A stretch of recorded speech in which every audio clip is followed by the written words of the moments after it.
The drums beat loudly, but Obianuju's heart was silent with sorrow. She sat in the center of the compound, wrapped in a red and gold wrapper, surrounded by women singing songs of joy. But there was no joy in her heart. Her father, Nadi, had made the decision. She was to marry Abadike, the first son of the wealthy Okonkwo family. There was no love between them, only a transaction. Her family's debts would be forgiven, and her brothers would be saved from poverty. But who would save her? Abadike was everything she feared in a man, cold, arrogant, and possessive. His eyes, dark and calculating, watched her like she was a prize he had won, not a woman with a heart that longed for freedom. "Smile," he whispered harshly as he sat beside her, his grip on her hand too tight. "Tonight, you are mine." She felt a shiver crawl down her spine. Her mother had told her to endure. Marriage was not about love, she had said. It was about duty. As the sun set over their small city of Umiak, the ceremony continued, but Obianuju's mind was elsewhere. She was counting the hours until nightfall, dreading the moment she would be alone with Abadike. Then, just as the kola nut was about to be broken, a deep voice rang through the compound. "Stop this wedding now." Every head turned, and there he stood, Uzodinma, Abadike's younger brother. His eyes burned with something she could not name, but one thing was clear: he was here to fight. A stunned silence spread across the compound. Obianuju's father stood abruptly, his face a mixture of shock and anger. "Uzodinma, what is the meaning of this?" he barked, his voice rising above the murmurs of the crowd. The young man stepped forward, his jaw set with determination. "This wedding should not happen," he said firmly, his eyes locking onto Abadike's. Abadike rose to his feet, his lips curling into a mocking smile. "And who are you to stop it, brother?" His voice dripped with sarcasm, but there was a flicker of something more profound: anger, maybe even fear. Uzodinma took a step closer. "Because she does not love you, and we both know it," he said, his voice steady. "A forced marriage is a cursed marriage." His words sent ripples through the crowd, and for the first time, hope sparked in Obianuju's chest. But before she could say a word, Abadike grabbed her arm and yanked her to his side. "This is none of your concern," he spat at his brother. "Go back to wherever you came from." Obianuju winced at the pain in her wrist, but Uzodinma's eyes never left hers. "I will not let this happen," he murmured under his breath, and at that moment, she knew someone, at last, was on her side. The ceremony continued, but the air was thick with tension. Obianuju's hands trembled in her lap as she glanced at Uzodinma. His jaw was clenched, his fists curled at his sides. She had never spoken to him before. He had been away for years, studying in another city. But now, he stood there, his eyes holding a silent plea that she could not ignore. Abadike, sensing the shift in the atmosphere, tightened his grip on her waist. "Enough of this nonsense," he muttered. "This marriage is done. She is mine." His words felt like a knife to her chest, and for a moment, she wanted to scream. But instead, she lowered her gaze, forcing herself to accept her fate. What choice did she have? Uzodinma, however, was not done. He turned to their father, Okonkwo. "Papa, you have always said a man must win his wife's heart," he said, his voice steady but urgent. "Has my brother won hers?" The older man shifted uncomfortably, his pride battling with reason. But before he could answer, Abadike let out a bitter laugh. "Love is for children," he sneered. "She will learn to respect me." His words sealed the evening, and as the final rites were completed, Obianuju felt the last piece of herself break. The bridal hut was dimly lit, the scent of burning incense thick in the air.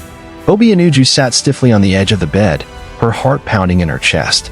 Outside, the village still hummed with music, but inside, the silence was suffocating. Abadike stood near the door, removing his red cap and untying his wrapper. "You are my wife now," he said, his voice low. "No more sad faces. You belong to me." She clenched her hands together, forcing herself not to recoil when he moved closer. She had always feared this moment. Her mother's words echoed in her mind. "Endure, my daughter. A woman must bear and obey." But as Abadike reached out to touch her, she flinched. He paused, his eyes narrowing. "What is this?" he asked, his voice tight with irritation. I need time," she whispered. It was a weak excuse, but it was all she had. Abadike let out a harsh laugh and stepped back. "Time," he repeated. "Fine, take your time. But remember, Obianuju, you have no choice in this. You are my wife, and nothing will change that." He grabbed his wrapper and stormed out, slamming the door behind him. She exhaled shakily, her hands still trembling. For now, she was safe. But for how long? Days turned into weeks. and Obianuju learned how to move through the Okonkwo household like a shadow. She spoke little, did what was expected, and avoided Abadike as much as possible. He had grown colder, frustrated by her silence, but he hadn't forced himself on her yet. Still, she knew it was only a matter of time. One afternoon, while fetching water from the well, she saw Uzodinma watching her from a distance. He had been quiet since the wedding, barely speaking in his brother's presence. But now, as their eyes met, something in her chest tightened. He walked toward her, his steps slow and hesitant. "Are you okay?" he asked softly. The question was so simple, yet it nearly broke her. No one had asked her that in weeks.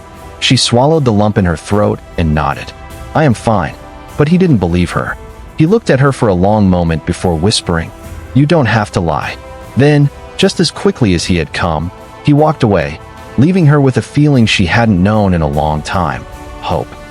As the days passed, Uzodinma found more excuses to be near her. Sometimes, he helped her carry heavy baskets from the market.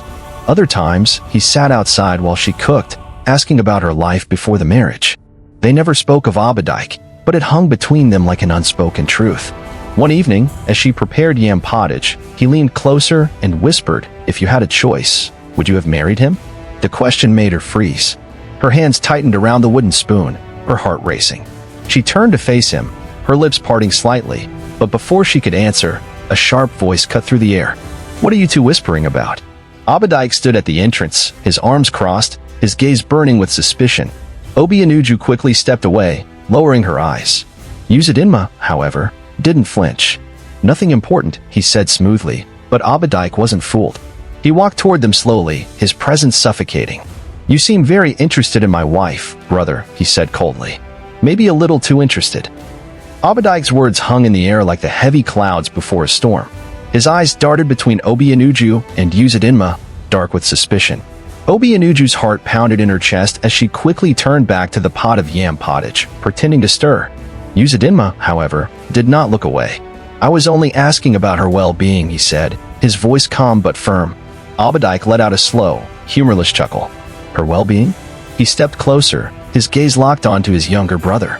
"Since when did my wife's well-being become your concern?" His voice was dangerously low now, each word laced with warning. Uzodinma held his ground. "Since the day you took a woman who does not love you and called her your wife." The words hit like a slap, and for a moment, Abadike said nothing. His jaw tightened, his fists clenching at his sides.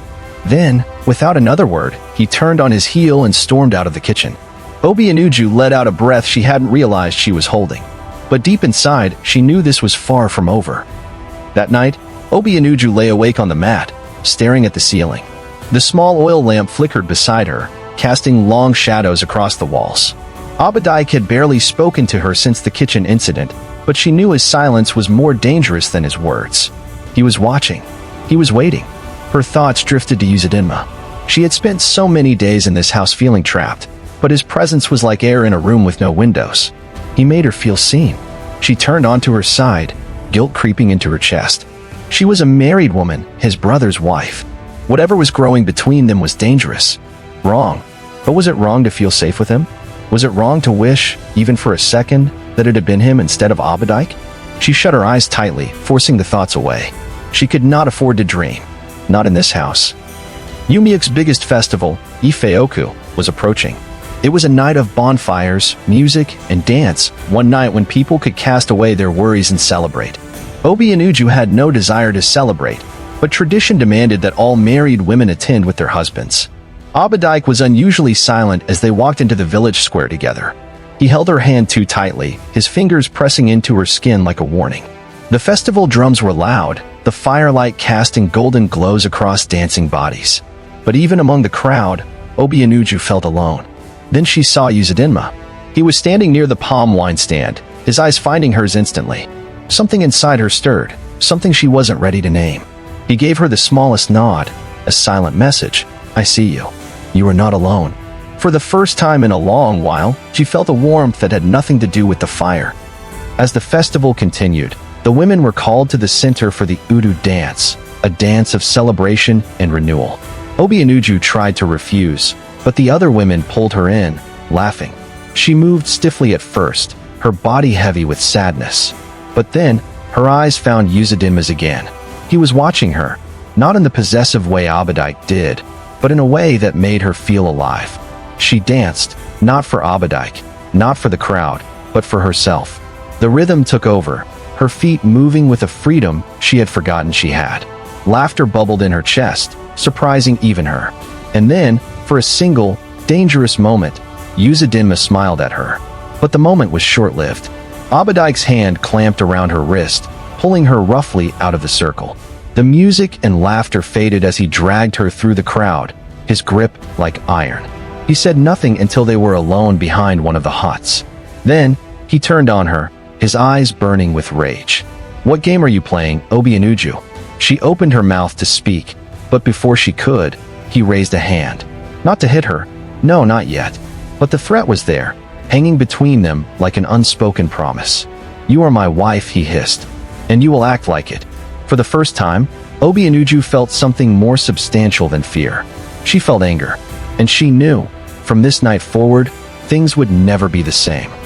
The days after the festival were colder than Harmattan mornings. Abadike barely spoke to her, but his presence was heavier than ever. He watched her as if waiting for her to make a mistake. And Uzadinma, he kept his distance, too, but his silence spoke louder than words.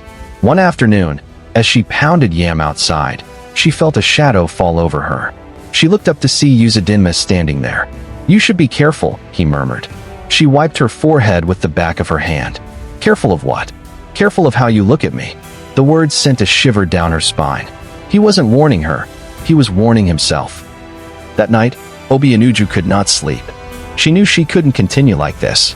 Abadike was growing more unpredictable, and sooner or later, he would snap. She needed to leave. But how? Women did not leave their husbands in Umyuk. It was unheard of. She thought of her father. Would he take her back? No. He had already spent the bride price. To him, she was no longer his daughter but Abadike's wife. Her mother would weep, but she would not stop her. "Endure," she would say. A woman's strength is in her patience. But patience would not save her. She turned her thoughts to Uzadinma. Could he help her? Did she dare ask? She was not sure of many things, but one thing she knew: if she stayed, she would not survive. The next evening, as the sky burned orange with the setting sun, Obianuju found Uzadinma by the river, washing his face. She hesitated, then stepped forward. "I need your help," she said. He looked at her, startled. Then his expression softened. "What do you need?" "I need to leave," she whispered. "Before it's too late."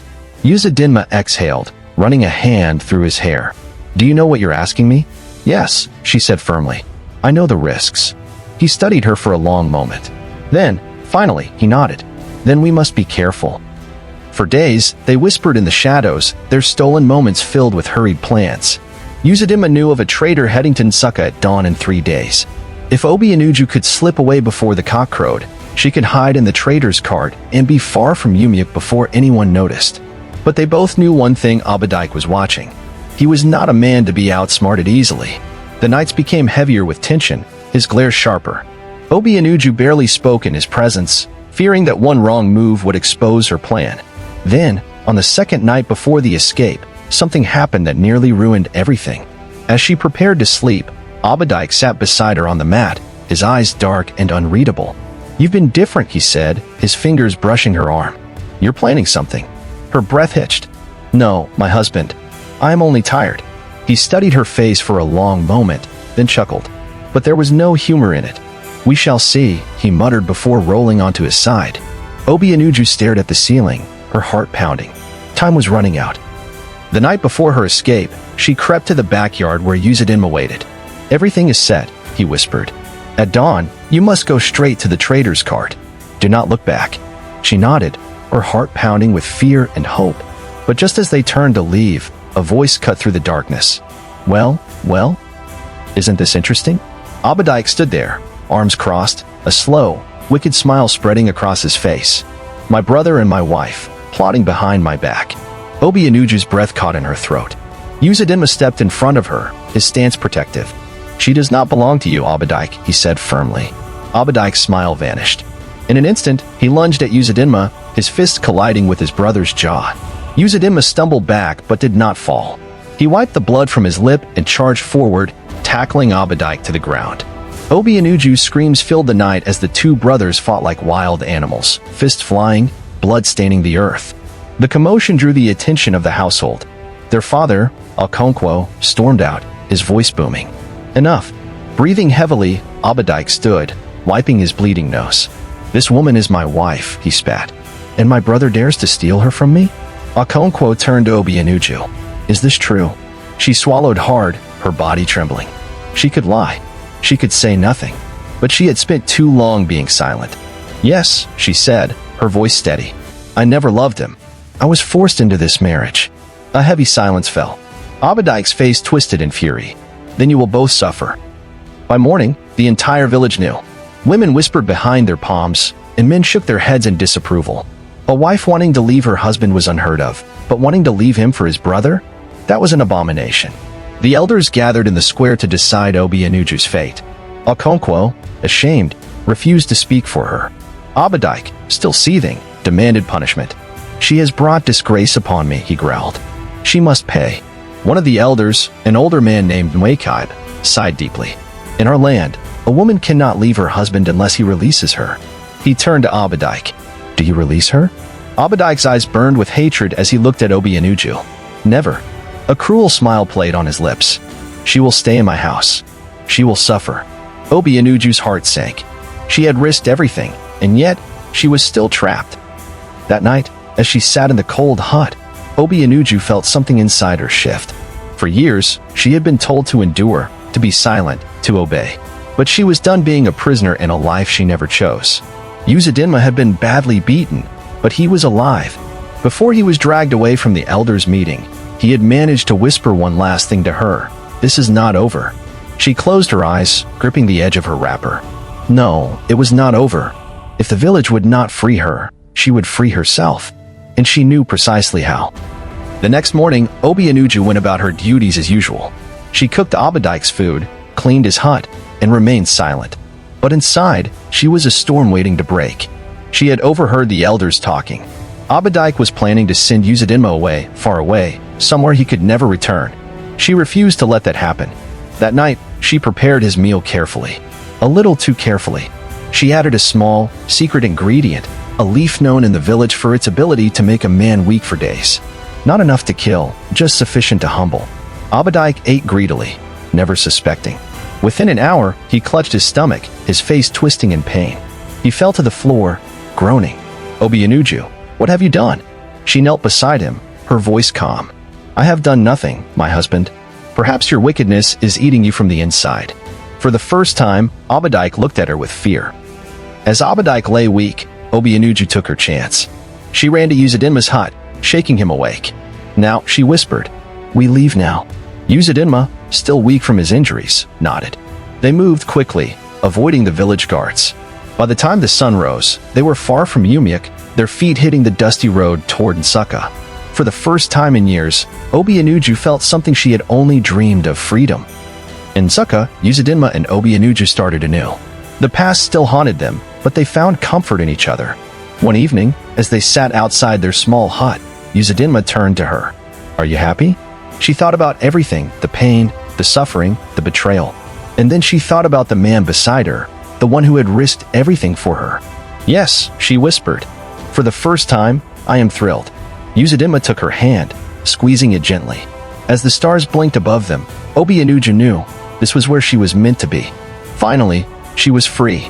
Finally, she was home. Thank you for watching. Do not forget to like this video, share it, and subscribe to our channel for more videos like this.